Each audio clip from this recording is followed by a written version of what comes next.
morning to all of you. Welcome back to our complete Python mastery course. मैं हूं आमश और आज हम पाइथन का एक बहुत ही इंपॉर्टेंट और एक्साइटिंग टॉपिक सीखने वाले हैं, कंडीशनल स्टेटमेंट इन पाइथन। अब तक हमने variables, data types, user input, type casting और ऑपरेटर जैसे इंपॉर्टेंट कॉन्सेप्ट सीख लिए हैं। लेकिन एक सवाल सोचिए, अगर मैं पाइथन से कहूं अगर एज 18 या उससे ज्यादा हो तो वोट अलाउ कर दो, या अगर स्टूडेंट का मार्क्स 90 से ज़्यादा हैं तो ग्रेड ए प्लस दो, या अगर पासवर्ड सही है तो लॉगिन करा दो। तो पाइथन को कैसे पता चलेगा कि किस सिचुएशन में क्या करना है? यहीं से प्रोग्रामिंग इंटरेस्टिंग होना शुरू हो जाती है। आज हम पाइथन को डिसीजन मेकिंग सिखाएंगे। हम सीखेंगे if statements, if else statements और if elif and else statement. साथ ही एक और बहुत इंपॉर्टेंट चीज़, इंडेंटेशन, जो पाइथन की सबसे स्ट्रिक्ट रूल्स में से एक है। लेक्चर के एंड में हम इस सब कॉन्सेप्ट को वीएस कोड में प्रैक्टिकली इंप्लीमेंट भी करेंगे। तो बिना किसी देरी के चलिए शुरू करते हैं। How programs make decision, program decision कैसे लेता है? अब सबसे पहले समझते हैं प्रोग्राम डिसीजन कैसे लेता है। रियल लाइफ में हम हर रोज डिसीजन लेते हैं, जैसे अगर बारिश हो रही है तो छाता ले जाना है, अगर एग्जाम कल है तो पढ़ाई करते हैं, अगर भूख लगी है तो खाना खाते हैं। हर डिसीजन किसी ना किसी कंडीशन पर डिपेंड करता है। प्रोग्राम में भी बिल्कुल ऐसा ही होता है। इस स्लाइड पर आप एक ट्रैफिक लाइट या ट्रैफिक सिग्नल देख सकते हैं। मान लीजिए सिग्नल ग्रीन है तो हम गाड़ी चला देते हैं, और अगर सिग्नल रेड है तो गाड़ी हम रोक देते हैं। यानी पहले हम कंडीशन चेक करते हैं, उसके बाद डिसीजन लेते हैं। पाइथन भी बिल्कुल इसी तरह काम करता है।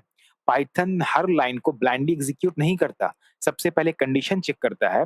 अगर कंडीशन ट्रू है तो कोड एग्जीक्यूट होता है, और अगर कंडीशन फॉल्स है तो पाइथन उस कोड को स्किप कर देता है। इसलिए हम कहते हैं प्रोग्रामिंग सिर्फ कोडिंग लिखने का नाम नहीं है, प्रोग्रामिंग सही डिसीजन लेने का नाम है।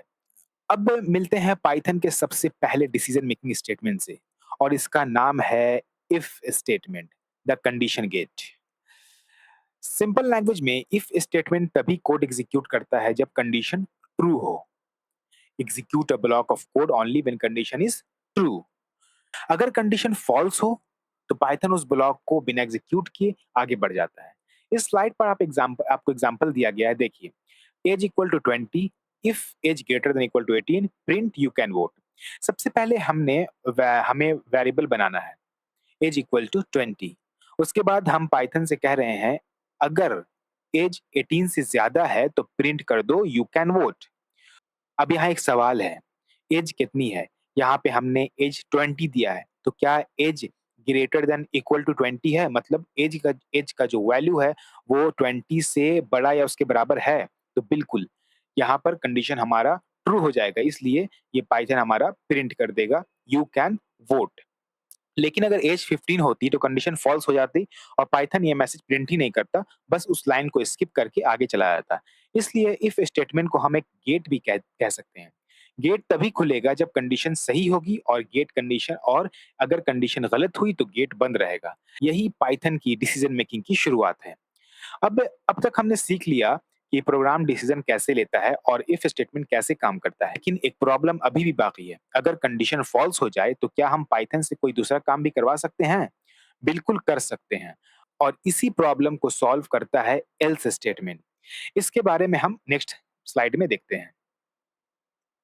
The L's statement. अब तक हमने देखा अगर कंडीशन ट्रू हो तो इफ स्टेटमेंट कोड एग्जीक्यूट करता है। लेकिन एक इंपॉर्टेंट सवाल, जैसा कि मैंने बताया, अगर कोई कंडीशन फॉल्स हो जाए तब क्या पाइथन क्या करेगा? क्या पाइथन कुछ भी नहीं करेगा? नहीं, ऐसा नहीं है। इसी सिचुएशन को हैंडल करने के लिए पाइथन हमें एक और स्टेटमेंट देता है, और उसका नाम है एल्स स्टेटमेंट। सिंपल लैंग्वेज में एल्स तभी एग्जीक्यूट होता है जब इफ की कंडीशन फॉल्स हो जाती है। इस स्लाइड पर एक एग्जांपल दिया है, वो देखते हैं। Age equal to 16, if age greater than equal to 18, print eligible, else print not eligible. सबसे पहले पाइथन चेक करेगा क्या एज 18 या उससे ज्यादा है। यहाँ एज हमारा 16 है, और 16 18 से, यहाँ पे एज हमारा 16 है और 16 जो है वो 18 से छोटा है। तो यहाँ पे क्या होगा, यानी कंडीशन हमारी फॉल्स हो गई, कंडीशन हमारा ट्रू नहीं हुआ। तो पाइथन क्या करेगा, इफ ब्लॉक को स्किप करते हुए सीधा पहुंच जाएगा एल्स ब्लॉक में और प्रिंट कर देगा नॉट एलिजिबल। रियल लाइफ में हम ऐसा ही डिसीजन लेते हैं। सोचिए, अगर आप एटीएम में पिन एंटर करते हैं, अगर पिन सही है तो आपका अकाउंट आ जाता है, अगर पिन गलत है तो मैसेज आ जाता है इनकरेक्ट पिन, ट्राई अगेन। यही एग्ज़ैक्टली इफ एल्स का कॉन्सेप्ट है। एक कंडीशन अगर वो सही हुआ तो पॉसिबल रिज़ल्ट मिलेगा, या अगर वो गलत हुआ तो दूसरा रिज़ल्ट मिलेगा। इसी वजह से एल्स को हम फॉल बैक ऑप्शन भी कहते हैं।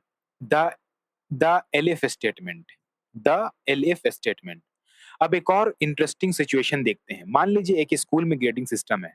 अगर मार्क्स 90 से ज़्यादा है तो ग्रेड ए प्लस, अगर मार्क्स 75 या उससे ज़्यादा हैं तो ग्रेड ए, और अगर दोनों कंडीशन मैच नहीं करती तो कीप प्रैक्टिसिंग। अब सोचिए, क्या सिर्फ इफ और एल्स से काम हो जाएगा? नहीं हो पाएगा, क्योंकि यहाँ एक से ज़्यादा कंडीशंस हैं। इसलिए पाइथन हमें देता है एलिफ स्टेटमेंट। एलिफ मतलब होता है एल्स इफ, यानी अगर पहली कंडीशन फॉल्स है तो दूसरी कंडीशन चेक करो। इस एग्जांपल को देखिए, marks is equal to 80 if marks greater than equal to 90 print grade A, if marks greater than equal to 75 print grade A, यहाँ पे ए प्लस है, else print keep practicing. Python सबसे पहले check करेगा क्या marks 90 से या उससे ज्यादा है, तो यहाँ पे मार्क्स हमारा 82 है, तो यहाँ पे हमारा इफ वाला ब्लॉक को स्किप कर दिया जाएगा क्योंकि मार्क्स हमारा ग्रेटर देन इक्वल टू 90 नहीं है। अब पाइथन एलिफ चेक करेगा क्या मार्क्स 75 या उससे ज्यादा है। जी हाँ, यहाँ पे मार्क्स हमारा 82 है जो कि 75 से ज्यादा है, तो आउटपुट हमारा ग्रेड ए प्रिंट हो जाएगा। जैसे ही पाइथन को एक ट्रू कंडीशन मिल जाती है तो बाकी सारे कंडीशन को पाइथन छोड़ देता है, वो सब कंडीशन को कुछ नहीं करता, वहां से वो स्किप कर देता है। इसलिए एलिफ बहुत एफिशिएंट होता है। अगर आपके प्रोग्राम में मल्टीपल डिसीजंस लेना है तो एलिफ सबसे बेस्ट चॉइस है। अब हमारा नेक्स्ट है द गोल्डन रूल।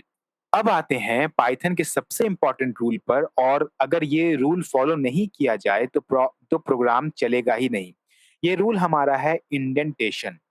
पाइथन में कर्ली ब्रेसेस यूज नहीं होती है, जैसे सी, सी प्लस प्लस या जावा में होती है। पाइथन कोड ब्लॉक्स को आइडेंटिफाई करता है।